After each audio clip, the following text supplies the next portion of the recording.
Call to order, Transportation Benefit District meeting for Tuesday, March 19th, 2019. My name is Ty Menser, President of the Transportation Benefit District.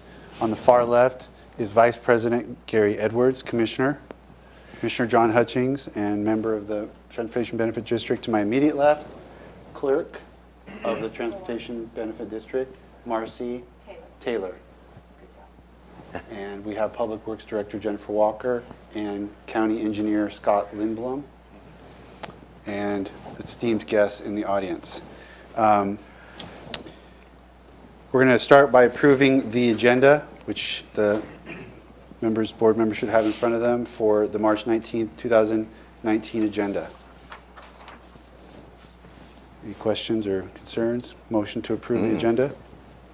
I would move that we approve the March 19th, 2019 agenda for the Transportation Benefit District. Second. All in favor? Say Aye. Aye. All opposed? Motion carries. We have an agenda. Next, we will approve meeting minutes from November 20th, 2018. Yes, I would approve the meeting minutes from November 20th, 2018. Second. All in favor? Aye. I'll abstain. Was not present at that meeting. Motion carries. We have meeting minutes approved for November 20th. Next item, number 2 on the agenda, is opportunity for the public to address the Thurston Benefit District, Transportation Benefit District Board. We have no one, so we'll move on to item 3. Department items. Item 3A, ratify the election of the Thurston County Transportation Benefit District officers for 2019. All right, first off, is the microphone working? I can't hear it. It is. It is. I All don't right, know. excellent. I don't know. Thank you. Scott Lindblom, I'm the County Engineer for Public Works. And the item before you today is the ratification of election of officers for 2019. Is it, There you go. there we go. All right, is that better? Okay. Yep. So the item before you is the ratification of election of officers for 2019 for the TCTBD. On January 8th of this year, the Thurston County Board of County Commissioners nominated Commissioner Ty Menser as president, Commissioner Gary Edwards as vice president, and Commissioner John Hutchings as board member of the 2019 Thurston County Transportation Benefit District. The recommended action is to move to ratify the election of the TCTBD officers for 2019. Questions for Scott? No, Nothing. he's No. clarified it for me, and I'm ready if everybody else is. I'm ready. Motion. I would move to ratify the election of the Thurston County Transportation Benefit District officers as explained by our engineer, Scott. Second. Any Oh, you discussion? done? No, that's good enough. Nope. Further discussion? No? Okay, all in favor? Aye. Aye. Motion carries. We have a board. That takes us to item 3B, which is 2018 Thurston County Transportation Benefit District Annual Report. Scott. All right. State law in the Thurston County Transportation Benefit District Charter require the TBD to issue an annual report indicating the status of transportation improvements, costs, transportation expenditures, revenues, and construction schedules, all that to the public. Considering these requirements, staff prepared the 2018 annual report for the board's review and acceptance. The work accomplished in 2019 was highlighted in the community outreach survey completed late last year. It's important to note that the TCTBD did not receive any revenues in 2018 and therefore did not expend any funds. $66,002.82 in liabilities from Public Works were incurred to carry out the duties in the interlocal agreement. Public Works will be reimbursed for these expenses once the TCDB begins receiving revenue, assuming it does. The annual report is available on the TCTBD website, and notice of its posting will be included in the Olympian newspaper on March 22nd, 2019. Recommended action is to move to accept the 2018 annual report and to direct staff to post its availability in the official newspaper of record for the county. And it should be included in your packet. It looks like that.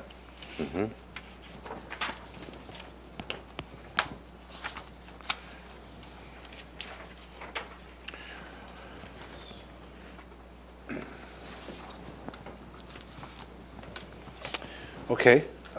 Any questions for Scott on the annual report? I guess I'd Yep. ask, are you going to individually go over this report in some fashion, or are we just to look this report over?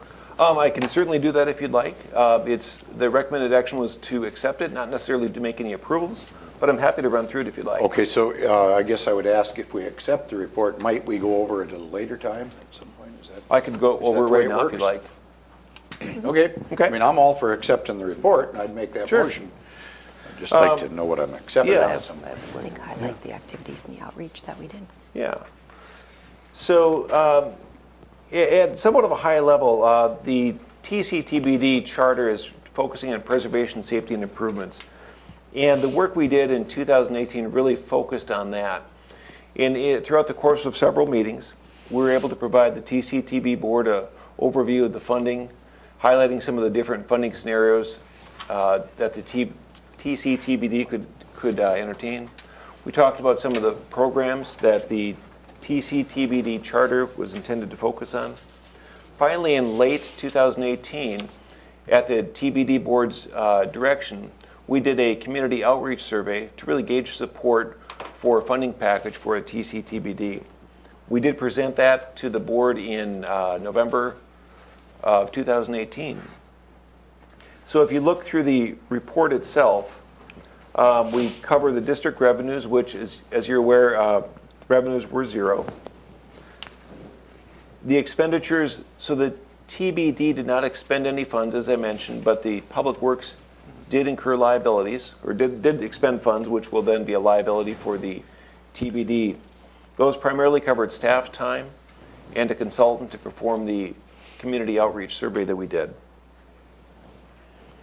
There were no projects completed in 2018 funded by the TBD. Hence, there were no construction schedules. And finally, on the board members reflect the TBD board from 2018. And finally, in the very last page is contact information for the TBD board, both email, website, and a phone number. So on page 3, where it describes the liabilities for 2015, 16, 17, 18, if I understood you correctly, if TBD were funded, first $102,000 goes back to refund those cumulative administrative costs. Correct. Okay. Commissioner Hutchings. Well, that was my question, but I'll go one step further. Then if TPD is not revenue generating, those costs just keep climbing? Yes, so the work that Public Works does is through the interlocal agreement with the TBD. So therefore, any work that we did would be charged against that. Okay, so we could theoretically keep climbing over 100,000, 150,000, 200,000. Theoretically, it could, yes. Okay.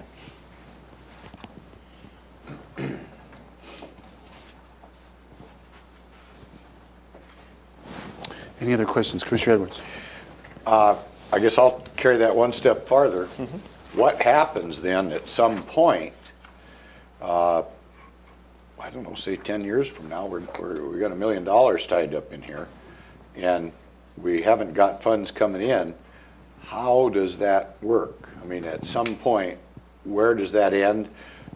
And I assume that if we do create a revenue stream for the Transportation Benefit District, it would come out of that revenue stream.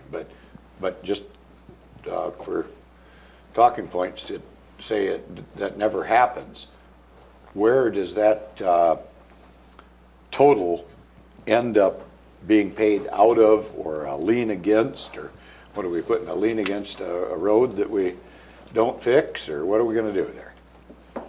Or may I interject something? Yes, yes. On your behalf? Yes. in the past, we've had other budget issues where the money has not come in, the revenue hasn't come in, and we've ended up having to charge off some money. Yeah, that's kind of where I was going with that. So what is the end result here? Well, I will say, we'll have to get back on the specifics of the dollar amount, but we won't be going up to $1 million. No, I'm not, I'm just using that hypothetically, but I just want to know, for an example, over in juvenile court, I think it did get up around $1 million, and that was over a 20-year period of time. Sure. But then we had to charge that off against the county's budget during our budget processing. And so that's why I'm asking, at what are we doing point with does the- that liability become real? We do have County Manager Ramiro Chavez in the audience. Do you have a input on this, Ramiro? Thank you, Commissioners. Ramiro Chavez, County Manager. And right now, the road fund is covering the cost of the TBD expenditures. So the question is whether it's $100,000 or $1 million. If revenue is not generated by the TVD, that becomes an uncollectible debt. Yes. And as you retire uncollectible debt, that will be some of the actions that you may take when and if the TBD dissolves without generating revenue. So that's the steps that we need to take.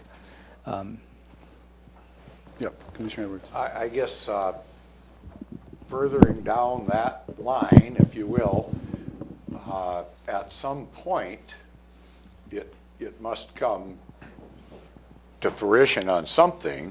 And my concern is that at some point, we're going to take 100,000 or 500,000, whatever it is, out of the road fund. And already we're robbing from the road fund, you might say. I know it's called diversion, but I think we're taking about $4 million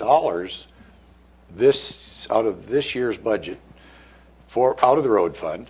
So if we're taking this money out of the road fund, at some point, it's going to be detrimental to the road fund and our ability to do the county's work. That's what I'm trying to figure out.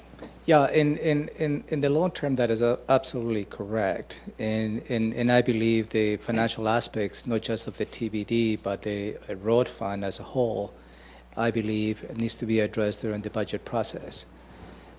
Because you're right, at this point, the county diverts $4 million through two ways, through the road fund levy lift, which is transfer one, I believe is $2.5 million, and the road diversion, which is $1.5 million. Both are allowed by law. Yes. The road diversion, $1.5 million, it has to be spent only for traffic law enforcement. And the $2.5 million, which is the road levy shift, as we call it, that can be used for general government expenditures.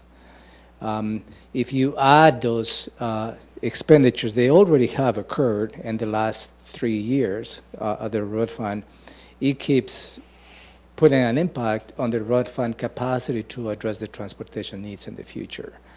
But I believe that conversation needs to occur at a larger context during the budget process, because as you stated, there is a lot of needs on the general fund, but also there are needs on the road fund. How holistically those can be addressed, that would be the question for you as Board of County Commissioners and as board members of the TBD. In my opinion, this is not sustainable, the way we've been doing business. Are you advocating then some type of a revenue source to come into the TBD? Well, not at this point, but I am concerned at some point down the road. 2015, we've got 7,600, 16,000, 17, almost 2,000. 2018, 76,000. So I don't know what is going on of those variations, what we accomplished with that expenditure. But if we continue escalating that expenditure, pretty soon we're going to be up at 500,000 if we don't do anything. Yeah. And at what point does that become detrimental to the roads if we don't come up with a funding source? And the only funding source that I'm aware of right now is, and there could be others, is that I think there is the ability to assess a $20 fee against citizens' vehicles. And we've chosen as a board not to do that. So somewhere down the road, if that was done by the Board of County Commissioners, and it was $700,000 in debt already, we'd get almost nothing done because we'd be paying off a debt right off the bat. So at some place along this process where we're heading, and I'm not advocating to impose that $20, there's kind of a revolution going on right now around the state about the $30 license fee. And it'll be interesting this fall to see if that passes or does not pass, or what the legislature might do with it. But I am concerned that we're expending money and we're not really getting a safety benefit. We're getting advice and some planning issues, you know, out of staff, but we're not really putting a non-skid surface on a corner or whatever else. So that's my concern. That's where I'm going. I'm guessing that the high amount for 2018 is because you had some consultant work done, which, and you know, if you added up the 3 previous years, you'd have $24,000 to $25,000. So I'm guessing we're not going to be doing that again in the next year or two, that kind of consultant Correct. expenditure. Correct. What we looked at last year was educating, talking about what are the benefits that the Transportation Benefit District could provide if it was funded. What would the work, what would the projects be if we did this, if we funded it? What were the options for funding, and went through those outlines. And then the heavy lift and the charge that happened in 2018 was the outreach that we did with citizens. So it was a statistically valid survey that we had done, and asking the citizens in unincorporated what they valued around transportation. And so we presented that, as Scott said, during November, and talked about what would they be willing to pay, how would they be willing to do it. So yeah, I watched that stuff, and we've got those tools now. And I'm just pointing out that it may be that, you know. It won't be quite so bad as Yeah, could. it really shouldn't Okay. be, you know, so, okay. I'm not advocating that we do anything. I'm just trying to understand the process. That was a big And- chunk for sure. And maybe later this fall or early this winter, we'll have a better understanding what the citizens are saying around the state, because it's my understanding that that could potentially affect the ability of a transportation benefit district. One last thought, and that's absolutely a point to be aware of the ongoing expenditures and where the road fund is going to be reimbursed by the TBD. But I would like to encourage the board, you as a board of the Transportation Benefit District, as a board of county commissioners, to look as to the future needs on the road system. And how we are going to be able to maintain a certain level of service to the citizens in the long term. So I understand the concerns of the ongoing expenditures, but perhaps the challenge in front of us is how we're going to be addressing the needs of the road system in the future. Thank you. Do I have a motion on, Thank you. with regard to this action item? Thank you, I Ron. would move to accept the 2018 Thurston County Transportation Benefit District Annual Report and direct staff to post its availability in the newspaper of record for Thurston County, and I suppose place it on our website if it's not already there. Yep. A second. Any further discussion? No. All in favor, say aye. Aye. Aye. Motion carries. And we move to item 3C. Presentation of Public Works Transportation System, 2018 accomplishments and 2019 planned projects. Again, Scott. All right, so thank you once again. And this is a informational presentation for you, the slides of which are up on the monitors, and I believe you have a copy in front of you. So what I'd like to do is just walk through, President Menzer mentioned, our accomplishments for the TBD, as well as our compliments for the road public works road system itself. And I'll finally, in the end, touch on what we're looking ahead at for 2019. In 2018, as I mentioned, I guess we got into the discussion a few moments ago, as staff, we provided the TBD an overview of each of the funding areas and the current state of the transportation system as well. We looked at pavement preservation in July. We looked at safety and technology in September. And in October, we presented the communication plan, which we then implemented in 2018. Finally, we did the community survey, which we went into just a discussion about just a moment ago. All told, we had 6 TBD meetings in 2018. Now I'm going to change gears a little bit, shifting away from the Transportation Benefit District. This is really focusing on Public Works itself and focusing on the road part of the Public Works. And I'd like to kind of touch on some of the highlights that we accomplished last year that I think when you put it into perspective gives you a great appreciation for some of the staff that we have working on our programs. All told, we had resurfaced about 57 miles of our 1,000-mile road system. That includes the chip seal contract we did, as well as road reconstruction and pavement overlays. We painted over 2,000 miles of stripes on our roads. We do that each year. As the weather improves, we'll be doing that more this summer. We swept and cleaned over 2,500 miles of our road. That helps keep our waterways clean and our drainage systems intact. All that was done by our county road operations crews. We also cleaned over 9,000 feet of drain pipes. Those are the culverts and stormwater systems we have scattered throughout the county. Cleaned over 1,300 catch basins. Again, it's water quality related and it keeps our drainage system working, prevents private property flooding, roadway flooding. We performed 16,000 inspections of our traffic control devices. Those are not just the street lights, but they're also the traffic signs, flashing beacons in front of schools. Collected 137,000 pounds of litter from the county roadways. Now I'm going to shift gears a little bit to the capital construction part. So the previous 2 slides were our roads crews maintaining what we have. Now I'm going to really look at what did we get built, what improvements or what changes do we make in our road system. 2018 was a very busy year for construction, one of our more active years for, I think, since our Yelm Highway project several years back. All told, we completed 10 construction projects last year, spending about just over $9 million in construction cost.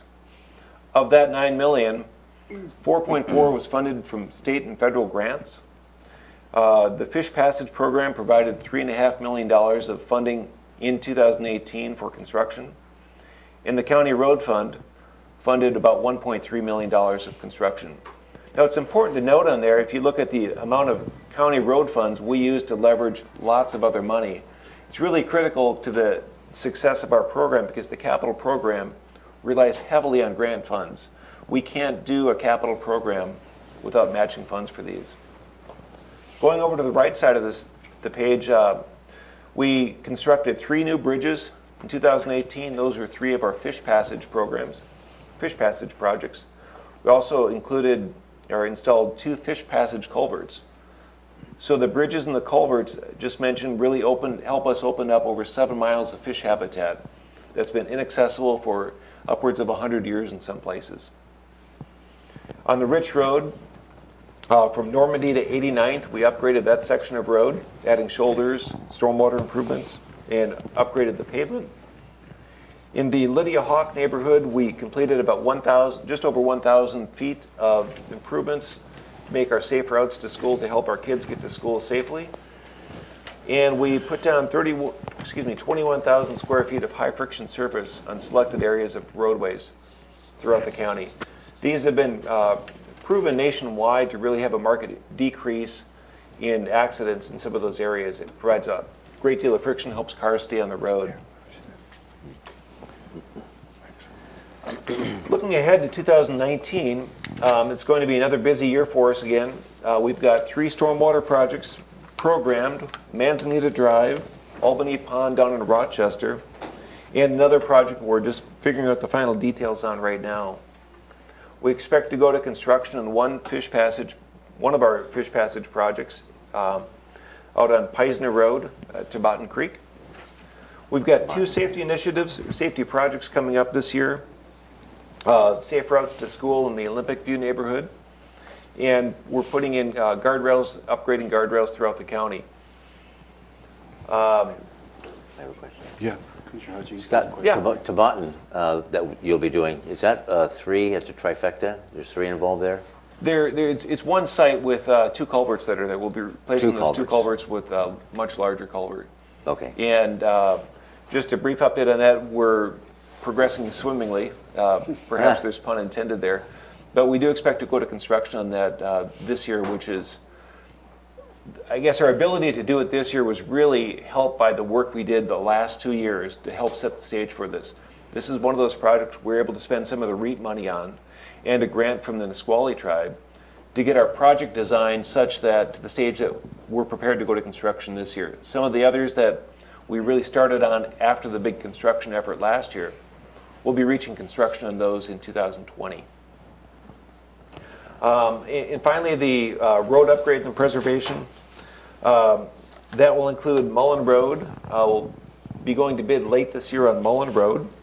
Delphi Road from 62nd to 32nd is now in construction. And finally, it includes our chip seal program as well. So that was looking ahead to 2019. Now I'm going to use my crystal ball to look way ahead in the future. And what this highlights is something that was just talked about a few moments ago. Right now, our expenditures for what we need to do and what we are doing exceeds our ability to really budget for it. And what this graph is intended to show that gap, there's a gray line on the top, which are our expenditures, and the blue line down below, it's our revenues. That gap is going to be increasing as we look into the future if things don't change. So right now, we don't have the adequate funding to maintain what we have and to support our most needed transportation programs and projects. We do strive to strike a balance between preserving our roads and making improvements where we can. The maintaining our roads includes the chip seals, crack seals, and overlays. And making improvements could include projects that reduce congestion, add safety features, or perhaps add bicycle or pedestrian lanes. We've already chosen not to fund popular neighborhood traffic calming programs. Our pavement overlay program is not nearly as robust as it once was. Our chip seal program is a fraction of what it really needs to be. And we will always require funding for emergencies, like the Independence Road reconstruction we completed last August, and the recent snow events we had just last month. So there's some hard choices for us that lie ahead if we maintain our current trajectory. And that's the completion of that section of the report, or that section of the program. And next up is the next agenda item. We'll open up to any questions you might have. Questions about that item, that presentation? I do. Were you going to get into any of the specifics I had asked earlier at a board meeting, or maybe it was a work session about Vale Road? Was that going to be touched on here or later? We can do that now, actually. Lucy, do you want to come up and talk about Vale Road and the work that was completed, the timing of when that was done, and then what's planned for a portion of that area? Because I think it was like 6.5 miles was the area that Well, you I think provided. it went on in about 3 different sections. I don't know exactly when, but I was interested in when those Sure. had happened, and then if it's supposed to be deteriorating that bad so soon, or did the cold winter contribute to that particular problem? That's what I'm looking for. Is that still part of this Is that agenda item, though? that's part of this? He's ratcheted in there. Yeah, we can- I don't know. Yeah. I'm just We can absolutely incorporate it in. Lucy's prepared to talk about it. Yeah, okay. Okay. Because I just have one question on what you just, Okay. what you presented on, but This we'll won't get this done. this won't take long, I take it. So Lucy Mills, Thurston County Road Operations Manager, and so I'm not sure exactly what area on Vale Road you're talking about. It answers But that. since, do you have a specific location? Yeah, okay, well, then we can go on to this at another time, because it's, and maybe you can find out, it's between Four Corners and Lindsay Road. And it happened over the last 5 or 6 years, the whole So- thing, and that's okay. Yeah, no, so I do have some data for you. Oh, So oh, I thought you between didn't. Bald Hills and Lindsay Road, it's about 6.5 miles. In 2001, there was a reconstruction project from Rocking S Lane to 138th Lane. In 2004, there was the reconstruction of 148th Avenue intersection. In 2012, the reconstruction of Vale Road from Bald Hills to Rocking S Lane. And then in 2016, there was a rehab maintenance project between 138 and 148, and that was a simple grind and overlay, and we're just trying to keep the road together until the capital improvement project to widen that section of the road could be fully funded, and that's scheduled for 2021. Oh, okay, that's really the piece I was wondering about, because it's starting to show a little alligator stuff, so that's good. Thank you very much, that's what I was wondering. Mr. Hutchings. Scott, when I'm looking at the funding forecast sheet that you just completed and where we're headed, my question is, what would be the sufficient amount of annual funding that you would need, not just to get us out of the hole, but to sustain us then into the future, short of not diverting it? Well, yeah, not short of anything. How much would you need a year? And don't say $1 billion. Yeah, please don't say a billion. Or you Boy, might well that's say two. I think that would be a great number to perhaps follow up on maybe at the next TBD meeting or separately, because I think what I'm reluctant to do is throw out a number and have it be way too high or way too low. Okay. But a billion sounds being kicked too high. Sounds comfortable. But yeah, so we can certainly follow up at the next TBD meeting or through another means. Yes, I think one of the things that we're kind of hearing Scott hesitate on is that at some point we have to strike a balance, right? So the assets that we have in terms of value total, what, $1 billion? About $1 billion. And so, but there's certain wear and tear that we can do, right? So there's a cost-benefit analysis that's done that says, okay, well, maybe we don't need all of our roads at 100. If on a scale of 0 to 100, and 100 being the best, maybe we can have an acceptable level at 80 and a certain number of lane miles that are 80 because they're still functional, the integrity of the road is still there, and we can just maintain those. And so when we talk about how much money do we actually need, it's setting what that level Yeah. of service is, right. And so we can talk a little bit more about that. And that would be a good discussion to have. We've had it in the past, I believe. Because even if we did not divert $4 million or shift $4 million to other areas, general fund or whatever, that $4 million still would not be sufficient. Well, anyway, don't answer it, but that would be a question that might come up. Because if we're looking at either car tab, assessment on car tabs, or a sales tax, or not shifting as much road diversion, whatever, that'd be kind of a nice thing to have balance out that information. Okay, great. So that wraps up. Thank you, Scott, for that presentation. We are now to 3D, which I believe Karen Parkhurst is present from Thurston Regional Planning Council to present the state of the regional transportation system. Is there a slide? Does she have what she needs for? Right there. No, I have nothing to move. There you go. Scott has it. Thank you. So we asked Karen to come in and do a presentation, and this is a part of what we're looking at in terms of taking the opportunity at these transportation benefit districts meeting to actually see more of that regional approach, and then going back down and seeing, okay, how does Thurston County fit into that? And so we asked Karen to come and talk about transportation at a regional level. Okay, my name is Karen Parkhurst. I work for the Thurston Regional Planning Council. And today I want to tell a transportation story. So, Thurston County is unique and special. When we think about Thurston County, we think of all the things that make it different than every place else. Beautiful people and activities and nature. However, when we think about transportation, Thurston County is neither unique nor special.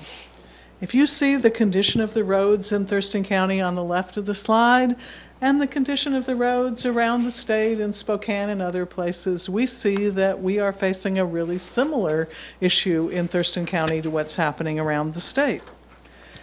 And in fact, the American Society of Civil Engineers, in their infrastructure report card, graded Washington State with a C+ for bridges, a C- for roads, and a C- for transit. So again, we're not alone. If we look at the next slide, we'll see that looking at roads in poor condition, the state of Oregon said that 11% of their roads were in poor condition, California 50%, Idaho 15%, and Washington 31%. I also just read this week that if we had an airport, that a large percentage of the airport runways are in fair to poor condition as well. So luckily you don't have an airport to fit into this. But it's important to realize that we all work together on the transportation pieces. So we certainly at the Thurston Regional Planning Council work with you on transportation through the Transportation Policy Board. But when we talk about funding and working together, we're talking about state agencies, the federal government, intercity transit and other transportation providers, small nonprofits, association like the Washington Transit Association, the other jurisdictions, the private sector, legislative partnerships like the one with the Chamber, as well as Joint Base Lewis McChord and the South Sound Military and Communities Partnership. So all of us are working together to try and find funding and making the road system better, the multimodal system better. So when we think of multimodal, we think of transit and ride sharing and walking and freight. Social and health service providers, scooters are becoming a new thing. And then we have autonomous vehicles and flying cars at the end. So the complexity of how our system works and what we have to support is just growing. Excuse me. Transportation also doesn't operate in a vacuum. When we talk about transportation, we also talk about land use and the economy and health, emergency preparedness, quality of life, and tourism. So it's not just here's transportation and it's not involved with anything else. And if there were some water, that would be terrific. Thank you. I think Mark I'm is going sorry. to get some. When we all worked together on Sustainable Thurston, which was concluded in 2013, we talked about this Sustainable Thurston regional vision with distinct livable communities, pastoral rural areas, healthy suburban neighborhoods, dynamic city center, and they would all be supported by this right mix of transportation facilities and services. Thank you very much.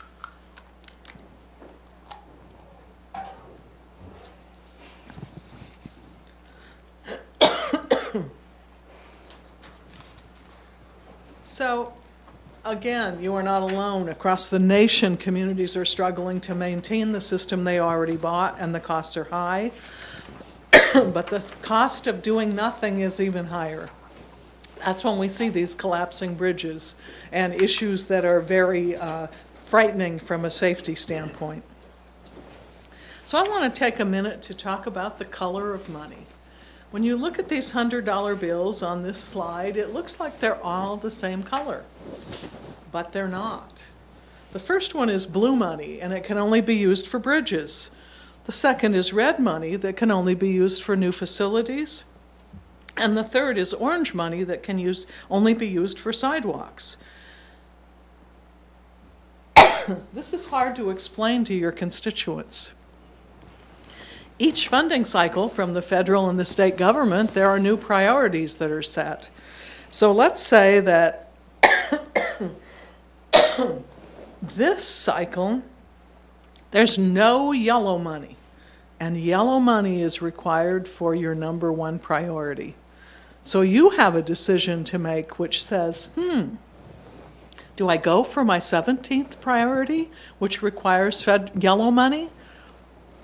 Will yellow money come around again? Or do I hold out and wait until my number one priority matches the funding that's available? So when you were looking at your report of all the efforts that happened last year, I want you to think about, is there some of that funding that if you funded your TBD, you could have used that money, thus freeing up some of that money that might not have so many hooks on it to do the work that you wanted to do. So it's not just all one color. We have a lot of rules about how we can use money and what we use it for, and that can be really challenging, again, for all of us. And your staff does an amazing job. They are very successful in getting grants and being creative about the way they use money. But it's important to remember that maybe there's a missed opportunity when a source of funding isn't made available to do that work. So we did a state of our transportation system, and this speaks to the whole region, not just Thurston County. So 1,600 miles of local roadways, $10 million a year spent on preservation, and we need $25 million. Maybe that's one of the numbers you were looking at to maintain the current condition. 71% of the major roadways are in good or very good condition, 20% in fair, and 9% in poor. Something we really have to think about coming up is we are all in love with technology, and we look at autonomous vehicles and we think, whoa, this is going to be really cool. The autonomous vehicles require that the lines on the road be readable at all times. That's a maintenance issue that we don't deal with now. They also require smart roads, so you are adding technology to your roads that we don't have a source of funding to maintain either. And typically when new money is available, it's available for that capital expenditure, but not the operations and maintenance to keep it going. So it just gets more complex. There are several sources of funding for preservation of pavement. They're listed here, but they're not enough. There's not enough sources and there's not enough money.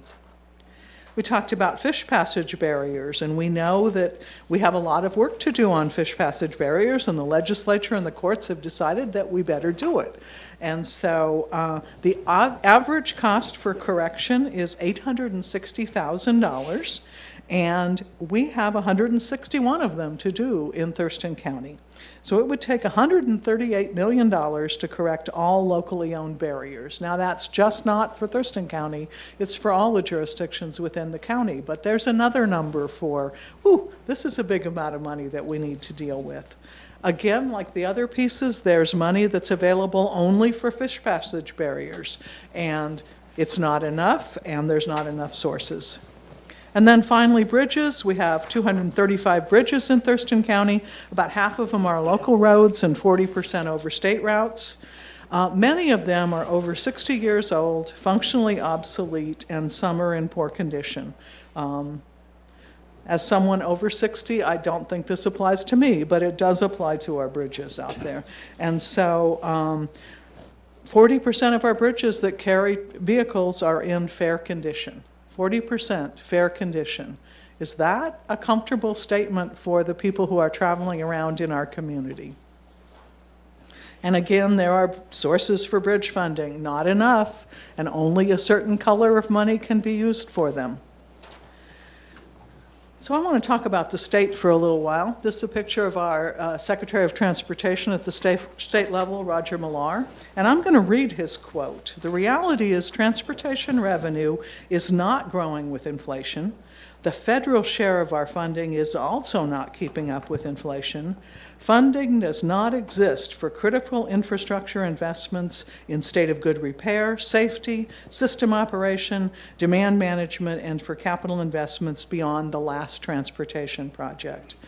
There's a 10-year transportation project that's been proposed by the chair of Senate Transportation this year, and it's a 10-year package, and it looks like that would be funded through a 40-cent increase in the gas tax, plus many other fees. So when we're looking at things at a local level or a state level, There needs to be a who pays and how do we fairly pay for it? We have an 18th Amendment to our Constitution which says you can only use road money for highway purposes, motor vehicle money for highway purposes. And I always thought I should go and demand that we look at that 18th Amendment and see if we couldn't use it for transit and other purposes. But why bother? Because that fund is not even available, has enough money available in it to take care of what we need to have happen, let alone interpreting how we make that work. So we are seeing an increase in passenger vehicles. We're seeing an increase in congestion. Compared to 2007, I-5 congestion is up 76%. 29% expected growth in freight demand in 20 years. And this one is a really key one for the use of money. By 2027, 71% of the motor vehicle fuel tax, so that major source of funding for transportation, will go to debt service. So we're not talking about new projects at that time. We're talking about paying for the ones that we decided on 10 years ago. And if the Iman initiative passes, there will be some extra issues around that. So just like you, the transportation system at the state level has priorities and goals. So they're looking at economic vitality, at preservation, at safety, because there's a recognition that if we want our communities to thrive, then the transportation system needs to be functional, and it needs to serve all people, whether it's business travel or commute travel or getting people to important appointments. So we're also looking at mobility, at the environment, and at stewardship. So those are the goals. Secretary Millar has been moving forward a practical solutions approach, which basically says, here's the order we should be doing things in. We should do the lowest life cycle cost to preserve the system in a state of good repair, which is just what your county staff do. Let's keep the things that are in pretty good shape in good shape. And then we'll try and find money later for those things that are in poor shape. We're all looking at target zero strategies for safety. Those have been adopted at the state level, at the jurisdictional level, at the regional level. But I'm assuming you've all read the news in about the last 2 weeks about the growing number of pedestrian and bicycle serious accidents and fatalities. So clearly that target zero isn't working for all the users of our system. We also are looking at transportation system management. How can we make the system more efficient? For example, on I-5, we're looking at hardening the shoulders so transit can run on the shoulders. We're looking at ramp metering so we can control the flow of people coming on. Those are much less expensive than adding new lanes that we therefore have to maintain. We also look at demand management, which I'm going to talk about in a minute, and then we would look at adding more lanes and building capital investments. So transportation demand management basically says, should we build more or should we use less? And this is the same thing we all do in our families, you know? The kids' phone bills have come up, have really gone up in the last couple of months, and you're thinking, well, either we have to have them use the phones less, or we need to go out and get a second job or a third job, or we need to put those kids to work. So it's important to realize that you need to look at both of those, that we can improve the efficiency and use it less, but we can also add to that system. And basically, if everyone wants to use or do the same thing at the same time, there will never be enough. I think of the intersection at I-5 and 101 around the Capitol campus at 8 o'clock in the morning. And the reason it's always congested is everyone's coming to work at 8 o'clock in the morning. It's sort of like the mall at Christmas. And we cannot afford to build our system for that high peak. We have to figure out how to move those peaks. So at the federal level, as we know, the transportation infrastructure is primarily financed by the gas tax. And that was set at 18.4 cents a gallon in 1993. So it's been a while since we looked at the gas tax. And that value of that is falling due to inflation and increasing fuel efficiency. So we're putting these better fuel mileage cars on the road and the gas tax is going down. The other piece that's happening is the federal level is that long-awaited infrastructure package that we keep hearing about. I haven't seen any evidence of that happening anytime soon. And the other piece is there's been sort of a tradition that local jurisdictions paid a 20% match and the federal government paid 80% match. That's been sort of the history across many grants. The federal government is suggesting that we switch that match. So the locals are paying 80% and the feds 20%. So that will definitely have an impact on the kind of grants that you get and the work you do. This one is a really interesting one for me. So we have been meeting with legislators because the legislature is in session, and we've been having a lot of interesting conversations around transportation. And yesterday is a really good example of what I hear from pretty much every legislator that I meet with. And one of the vice chairs of House Transportation said, could you tell me which of the jurisdictions in the Thurston region have transportation benefit districts and have funded them? Are they taking advantage of those tools that we provided to them?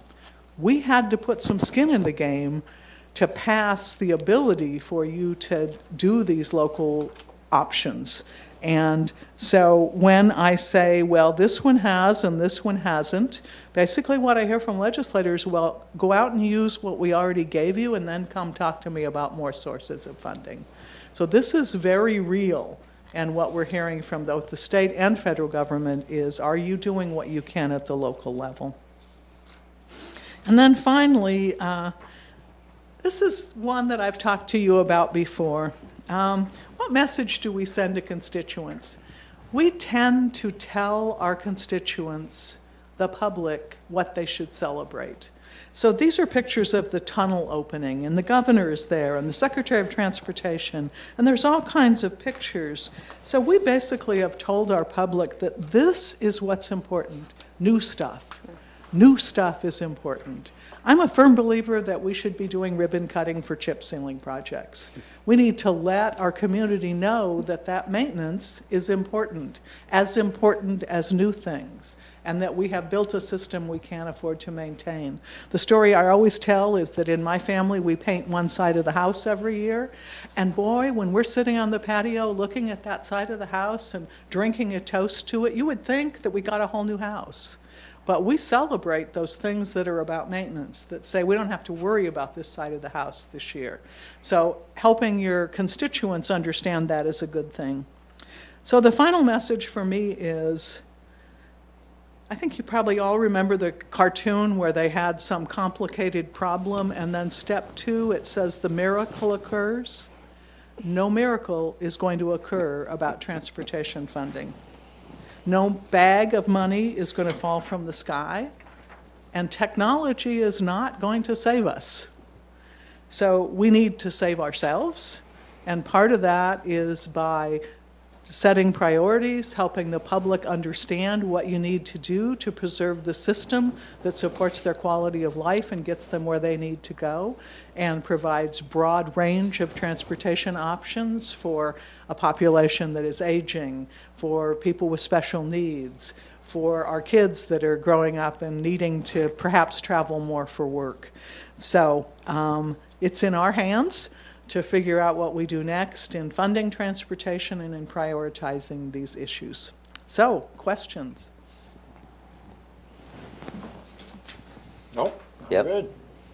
No questions. Really? I got some statements, but I don't have any questions. Well, I have one question, but a statement first. I applaud the legislature for giving us the authority to do stuff, but it'd be nice if it, and among other things, was accompanied with funding. I'd be doing a happy dance then. The 2017 infrastructure report card that you talked about and rated Washington State with some of the other states, do they rank or do they rate or do a report card for the counties within the state? They do not in this particular group. So some of it is at the state level and some is at the county level, and this was at the state level. Okay, I was looking for some happy news. Thank you. Yes. Thank you, Karen. I guess I would just comment for the viewing public that although everything that was covered here is true, correct? We've got a lot of work to do, but I do think it would go a long ways if we were getting our fair share on a lot of different things. And I know that I think we pay about 49 cents a gallon for gasoline, for the state sales tax, and Thurston County gets 1/4 of 1 cent per gallon. So I think we all need to get in the game if we're going to be in the game. So I just pass that on to our legislators and our viewing audience. Thank you, that's what I was talking about. Yep. Well put. Karen, do you have a, this is a lot of focus on sort of maintaining, in good repair what we've already invested in.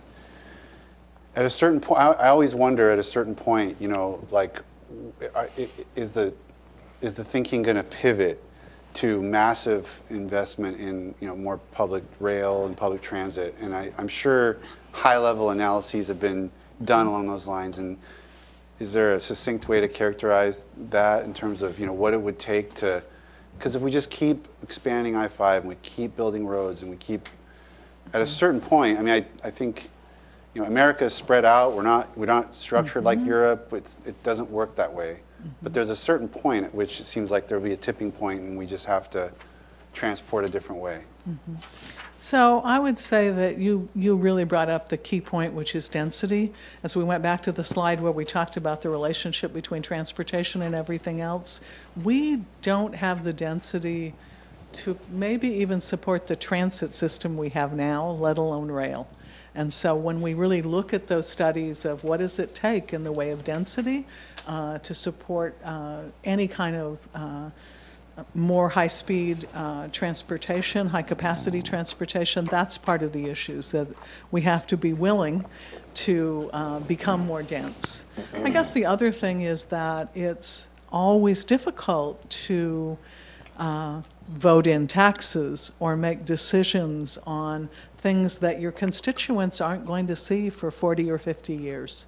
So when we look at Sound Transit coming here, we've had meetings with Sound Transit over the years. When will you be coming here? What will this look like? And it really is maybe 40 years if we're lucky.